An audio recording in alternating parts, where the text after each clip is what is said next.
Hi, and welcome to this demonstration of how to connect Inventory Planner to your Shopify store. From the Shopify account, you will be able to find our application in the App Store. Once connected, you'll be able to log directly into your Inventory Planner account using the link seen here. Once this has logged you into your Inventory Planner account, you will arrive at the overview page. After our initial sync, there is some configuration that is required.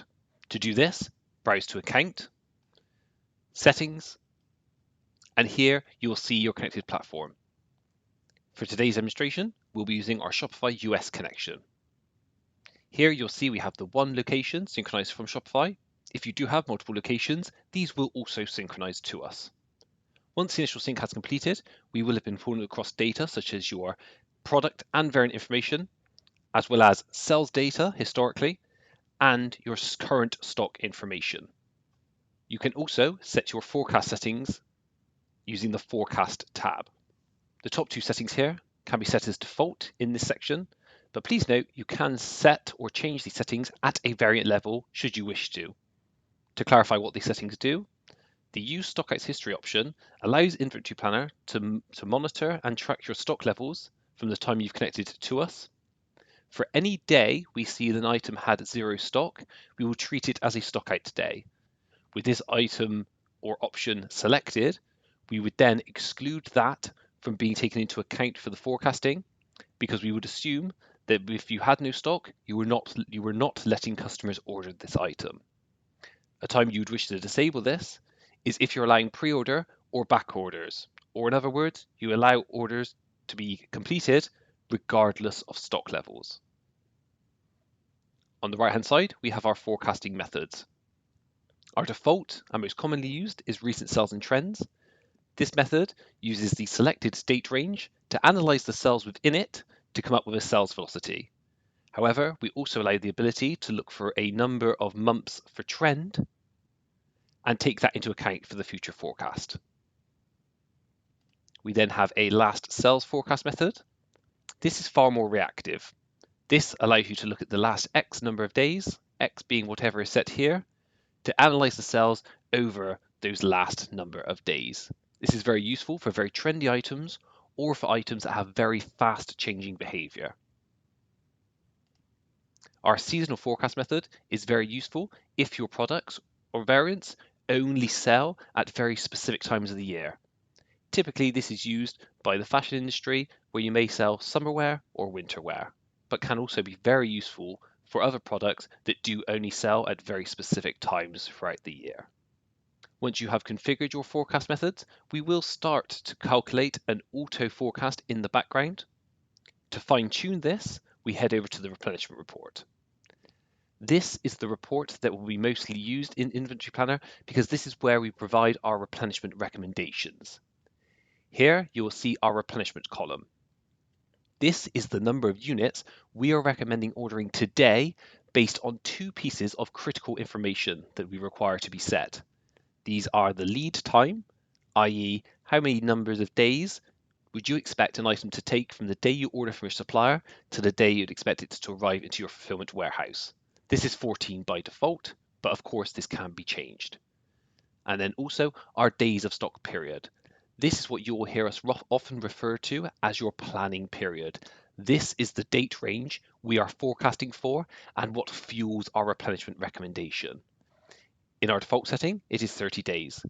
So using this top item as an example, based on our forecast for future demand, we're recommending ordering 847 units today to arrive in 14 days time, so by September 16th in this example, and we want to order enough to then cover the sales we are forecasting to occur between September 16th and October 16th, which is a 30-day period. Naturally, if you were to increase this, the forecast will recommend higher replenishment. You can click into these information icons to see a further breakdown of how we are performing this analysis. Just a quick overview of what these three colored icons mean. In order of severity, red means we see this item has zero stock in the location we are reporting on. And that means we are expecting that at least for your lead time, you will be at zero stock and would be unable to sell at this time.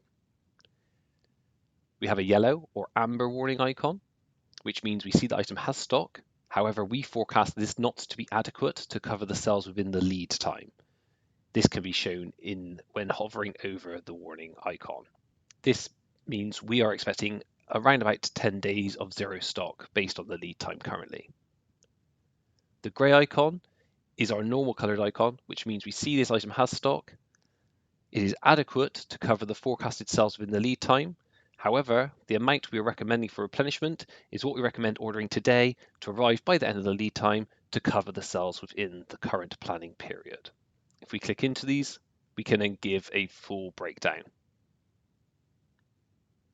At the top, we show the sales analysis. So we show the date range we are analysing, the number of sales that occurred over that time. We do exclude a couple of dates by default, which are Black Friday, Cyber Monday weekend, and the week before Christmas, because we don't believe this to be a true representation of demand. This can be disabled in the settings if you do in fact wish us to take those into account. We then give an analysis of the number of units we'll be using for the forecast and the number of days they were over, and that is what we use to come up with your sales velocity. We then use this to forecast future demand. At the bottom section, this is an overview of forecast based on the stock. So we'll look at the current stock, forecast forward based on our current forecast of sales, then start to analyze to cover the days of stock period, and based on what we forecast for this period, we will come up with our replenishment recommendations to cover that period.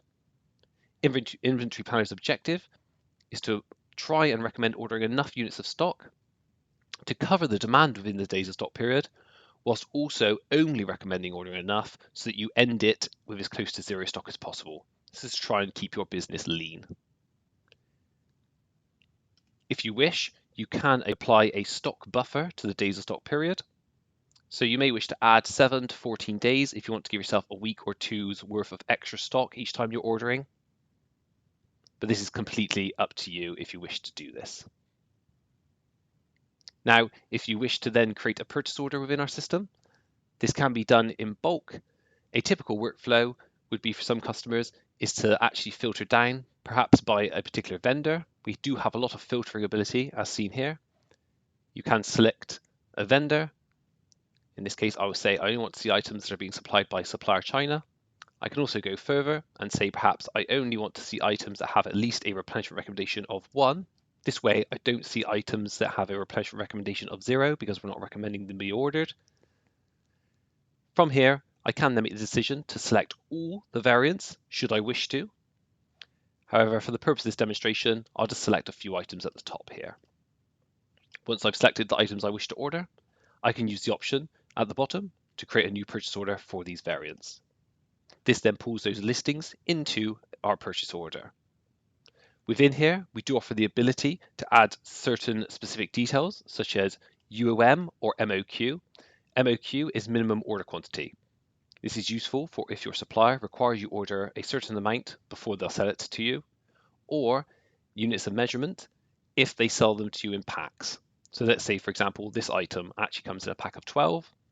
We will ensure that we round this up. You can set these details within our system during the purchase order creation. And if you wish to save this back to our vendor attributes section where these details can be saved, you can use this option at the bottom to update the vendor attributes for the line items that exist here. Then when you next create a new purchase order, these will already have been saved. You'll see at the top, it has already selected the vendor, which was based on the filters I put in place. It has set the destination of the purchase order to be the warehouse I was reporting on at the time of creation, and also set the expected date to be the end of my lead time. You can amend this if required. Please note we do take into account the expected date of the purchase order when performing your forecasting analysis. What we mean by this is that if we are expecting stock on purchase orders, this will affect the replenishment recommendations. When you're ready to create the purchase order, you can use the create option at the bottom. Once this is created, the purchase order solely exists in Inventory Planner. If you wish to then receive these stocks, you could do so in a couple of ways. You can receive remaining, which would put all the remaining items into their to receive fields, or you could do it partially. Partially being just single line items, or less items than was originally ordered. When it comes to save, we then would offer you the ability to influence the stock by offering to increase the stock in Shopify. Now, a time you would not wish to use this is if you are using a 3PL or a warehouse management system that may be performing the stock updates on your Shopify store for you. If that is the case, you can simply go to Settings, go to Status, and set the purchase order as closed once they have confirmed that they have received the purchase order stock and updated Shopify on your behalf. If not, and you wish for us to do this, this can be done using this option. When clicking it, a pop-up will be seen. It will show you the current stock on the Shopify store that we see, the update, i.e. what we would be trying to do to influence it, and also a summary of what it would look like once we're done. Providing you're happy with this and you wish to proceed, use the Update Selected option. This will then complete the stock update on Shopify, and we would no longer be expecting these number of units. Now, if you wish to complete the rest, you can use the Receive Remaining option and repeat that process. Or let's say, for example, the rest of these items were damaged, not received, or any other reason, and you just simply wish us to stop taking the purchase order into account, you can again go to Settings and set the status to be closed.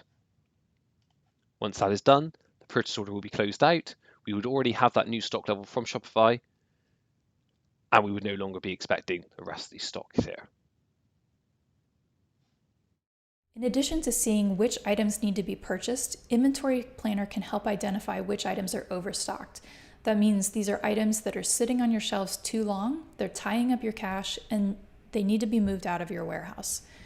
The calculation for the overstock is based on our settings of calculating the forecast that we have set back here in Replenishment. Specifically, the lead time and days of stock that we set up makes our planning period. The planning period in this case goes through August 23rd. Inventory Planner is forecasting how many units will be on hand as of the end of the planning period on August 23rd. Here are the number of units on hand that we don't need. We will already have met customer demand, and so these items can be cleared out. Another way of looking at this information is by the retail value of these items. So currently we've sorted this report by overstocked retail. That will help us prioritize which items need to move out most quickly, or if we have a small amount of overstock, that may be a lower priority, and so we don't need to move it out as quickly. There are additional reporting features within an Inventory Planner that can be helpful when looking at what is happening with your suppliers, with your variants, and what the performance of these items is in your store. The Inventory KPIs report is very flexible and can be used for a lot of different purposes. We can look at this report for all locations or for specific locations within your store. We can view this in a number of different dimensions, down to the SKU level with variants, on the total level for the entire store, collections, tags, which are brought in from Shopify, and other dimensions as well. We can also specify the time period that the report will cover, and we can compare time periods. So in this case, we will look at the last 30 days compared to the prior 30 days. Here we can see our time periods defined. We can see how many units we've sold here in the sales column, and then we can see the difference between the two. So from 2 months ago to last month, we saw a 32% increase. I think this is helpful to start out on a category level so that you get a big picture look at what is happening in your store. It could be that we're expecting these increases, but here in the bags category, we did not expect a 33% decrease. In that case, I'll want to look at the SKU level to investigate further and see what's causing this downward trend. As with other reports within Inventory Planner, you can also customize which metrics are showing. The metrics shown here are all available. There are over 125 metrics available. We can pick and choose these, and we can reorder them so that it's customized to exactly our needs. We also have a number of filters available so that you can configure the report in the way that you need to. You can save filters and you can save these as presets so that it will show automatically when you come to this report. That's a quick look at Inventory Planner and the integration with Shopify. If you'd like to know more, please contact Inventory Planner. We'll be glad to set up time to talk with you and to answer your questions.